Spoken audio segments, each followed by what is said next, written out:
പനി പിടിച്ചതിന് ശേഷം ഇന്നാണ് കേട്ടോ ജിമ്മിലോട്ട് പോകുന്നത്. ഒട്ടും എണീക്കാൻ പറ്റാത്ത അവസ്ഥയപ്പോൾ എല്ലാം ഞാൻ എങ്ങനെയായാലും ജിമ്മിൽ ചെന്നേനെ. പിന്നെ റെയിൽവേ ക്രോസ് എത്തിയപ്പോഴത്തേക്ക് അവിടെ ഗേറ്റ് അടച്ചിട്ടുണ്ടായിരുന്നു. അതൊക്കെ കഴിഞ്ഞ് ജിമ്മിൽ ചെന്ന് പുതിയ ഉടുപ്പ് മേടിച്ചല്ലോ, അപ്പോൾ 2 ഫോട്ടോ എടുക്കാമെന്ന് കരുതി 2-3 ഫോട്ടോ ഒക്കെ എടുത്ത് 8 മണിയായപ്പോഴത്തേക്ക് വർക്കൗട്ടൊക്കെ കഴിഞ്ഞ് ഇറങ്ങി. നമ്മളെല്ലാവരും കൂടെ 8 മണിക്കാണ് ഇറങ്ങാറ്. 8 നമ്മുടെ ടൈം. അതിനകത്തൊക്കെ കഴിഞ്ഞ് വീട്ടിൽ വന്ന് അമ്മയ്ക്ക് എവിടെയോ പോകണമായിരുന്നു.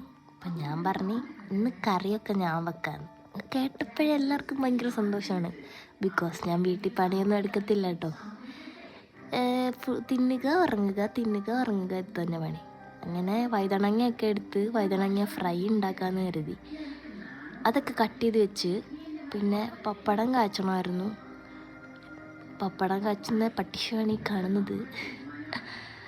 അതിന് പപ്പടം കാച്ചാനൊക്കെ എടുത്ത് വെച്ചിട്ട് വഴുതനങ്ങ ഫ്രൈ ചെയ്യാനുള്ള പാനും എടുത്ത് വെച്ചിട്ടുണ്ടായിരുന്നു. പപ്പടം കാച്ചി കഴിഞ്ഞിട്ടാണ് കേട്ടോ വഴുതനങ്ങ ഫ്രൈ ചെയ്യാൻ വെച്ചത്. ഇനി പപ്പടമൊക്കെ കാച്ചി കഴിഞ്ഞ് വഴുതനങ്ങ ഫ്രൈ ചെയ്യാനിട്ട് ഇനി പാവയ്ക്ക് കട്ട് ചെയ്ത് പാവയ്ക്ക് മെഴുക്ക് വരട്ടാൻ വെക്കാമെന്ന് കരുതി. അതും ചെയ്ത് അതിന് ശേഷം മോരുകറി ഉണ്ടാക്കാമെന്ന് കരുതി. ഞാൻ എൻ്റെ ജീവിതത്തിൽ ആദ്യമായിട്ടാണ് കേട്ടോ മോരുകറി ഉണ്ടാക്കുന്നത്. ഞാൻ ഉണ്ടാക്കി വന്നപ്പോൾ വായി വെക്കാൻ കൊള്ളത്തില്ലായിരുന്നു. പക്ഷെ എന്തോ എല്ലാവരും കഴിച്ച് കൊള്ളാമെന്ന് പറഞ്ഞു.